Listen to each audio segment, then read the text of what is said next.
Floss Tube, it's Jessie. This is Bobo Jessie Stitches, and today is Flossoween 6-7. Today is October 7th. It's Friday. We didn't have one yesterday because we had an event. I was out. So sorry to have missed y'all. Hopefully you had a good Thursday. I had a fantastic Thursday. So from the last time we spoke, I had asked for some good vibes, and it went well. It is what it is at this point in time, right? Like it's we see what it is. I don't have a whole lot of I don't think I'm the one they want. Like and I knew that going into it that I don't think I'm the one they want.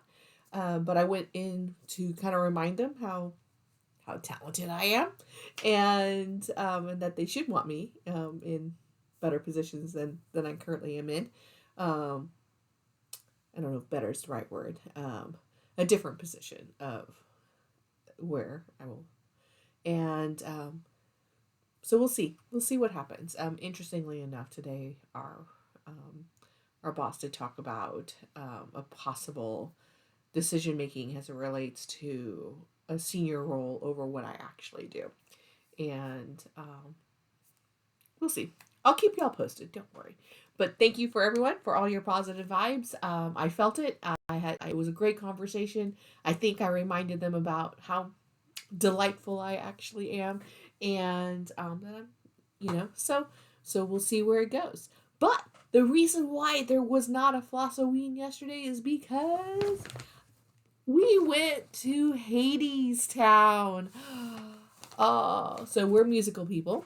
We that's what we do. We're season ticket holders for both our local theater production company that builds all of them internally, and although sometimes tours will come in through that, and plus our touring Broadway production. And Hadestown is here in Houston this week, and we love it. So my husband actually knew the album when it was in concept album and things like that before it was even thought of as a musical. I became more aware of it once the musical was drafted and it became Tony Award winning and things like that. So, but we absolutely love it. And one of the things that is sad about seeing something like this for the first time is that you can only experience something for the first time once, right? Like we both commented about how we wish we would be able to see it again, but it's not going to be the same like experience, right, of watching this amazing musical come to life, and this story that's being shared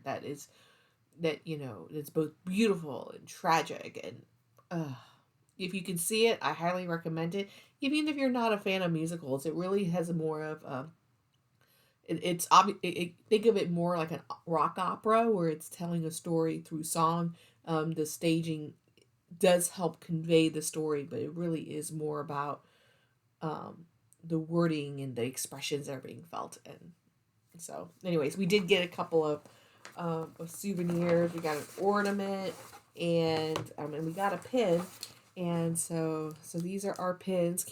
We tend to keep things until we can get them into. But this is our pin. So wait for me, a guitar or the lyre and the lamp, and then the ornament that we were able to get. So we get ornaments as our souvenirs when we travel, and to put it on our Christmas trees. I think if you've seen my floss tubes for a while ago, that our tree is, I have 12 snowmen that represents each month of the year. Otherwise, every ornament that we have is from a place we travel or something representative of something of us, right? So, and this is the ornament for Hadestown. So, which is the flower, which is representative of spring. So, anyways, as a result, because we were out yesterday, there was no stitching yesterday. But I do have an update to give you from my stitching on Wednesday. So I did the stitching. And so on Wednesday night, I did work on continuing on working on my fandom stitching, which is I'm trying to do every other day of working on either my one project for 13 days or my 13 projects. And so on Wednesday, it was another project of my one of 13. So you're going to see all my whips this month. And so I searched for an Ancestor, which met one of the goals, one of the weekly challenges on there. I am doing this on 32 count Lugana Haunted by Seraphim hand-dyed fabrics. And this is what I was able to do. I put in about 300 stitches. So the challenge is 200 stitches. I did that. And then the goal for the monthly challenge is I want to do at least 100 stitches to count. Because it's 100 stitches to count. So I basically put in about 300 stitches. I filled in the roses. Like, it's just basically, I had just this rose, and then, so I added all the ones in the middle here. Yes, I played fabric chicken. So I measured this out, and in order for me to be able to save, I have a fat quarter here. And in order for me to save this half of the fabric, I measured it out, and I needed to give myself basically a 1-inch border, and it will fit in this 1-inch border with this 1-inch border all the way around. Now, you're wondering, Jessie, what happens when you need to go and frame it? Because the intention is for me to frame this piece. I fully know that's how I'm planning on fully finishing it. We have a very talented framer, and I have talked to her about it, and she says that she only needs about 1 inch of fabric around the design to frame it, including matting or whatever needs to be done. So she has assured me that she can do it, and I'm going to trust her. So that's it. That's what I worked on for my stitching. Now, didn't do any stitching last night. I did actually put everything in to try to do a little bit of the monthly challenge to try to put in 100 stitches, but it was like 11 o'clock when we got home. By the time I showered and was like getting ready for bed and stuff like that, we ended up watching an episode of She-Hulk, and I was like, oh, I'll stitch during She-Hulk.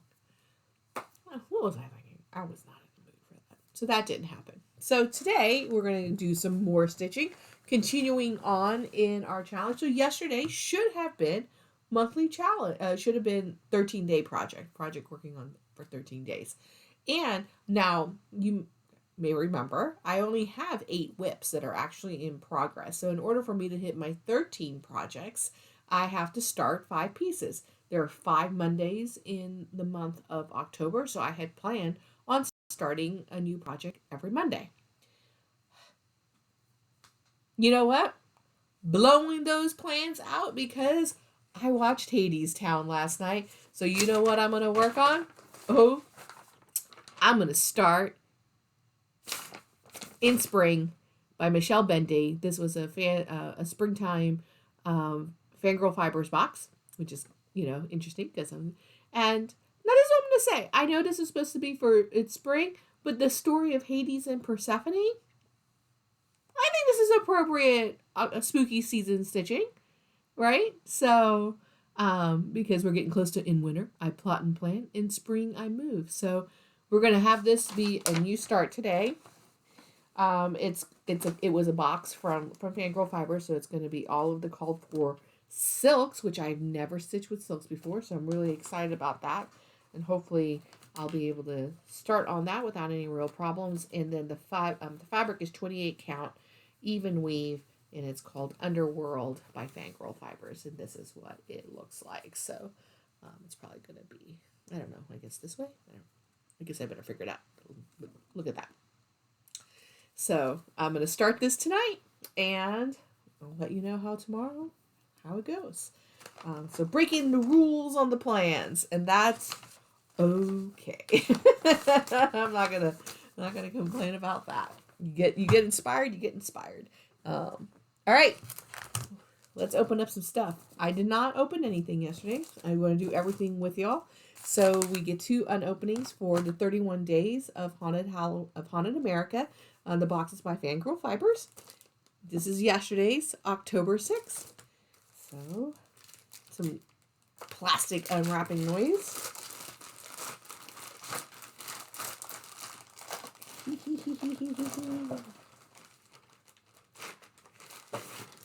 All right.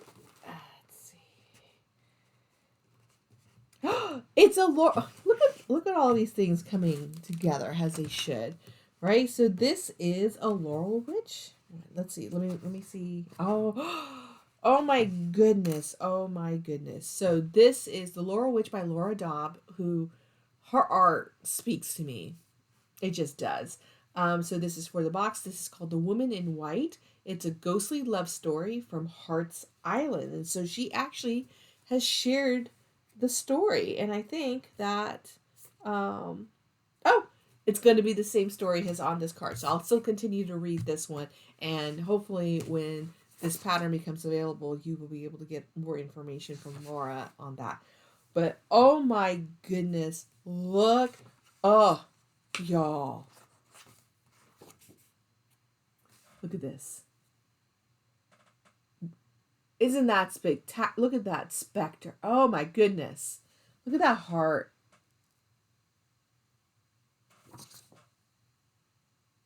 I love it. I love it. I love it. I love it.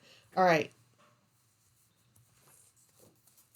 She's very talented. I find her art to be extraordinary. And frankly, I'm just going to have to save some money and just buy some art from her because I think that she's done such a great job. Story from October 6th. Bold Castle. Bold. B-O-L-D-T. Bold Castle, Hart Island, New York. Bold Castle is located on Hart Island.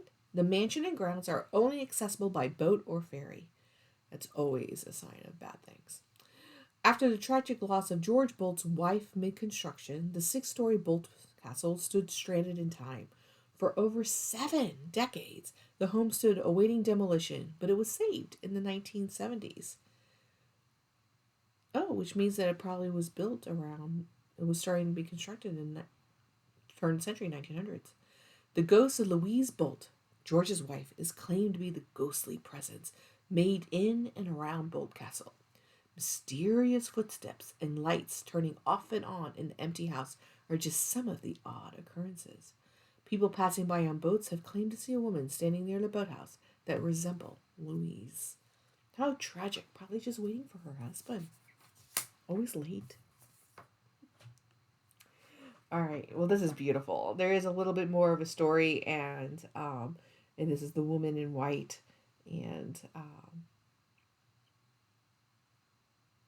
yeah, just heartbroken. Yeah, in 1900, according to the description provided by Miss Laura, is when they started constructing it. Oh, love it. Okay, well then, do we think there's going to be a pattern to the unopenings in this box? So this is October 7th. It is squishy. Yep, and as I was probably guessing, it is floss. Hopefully, the floss for the pattern. All right.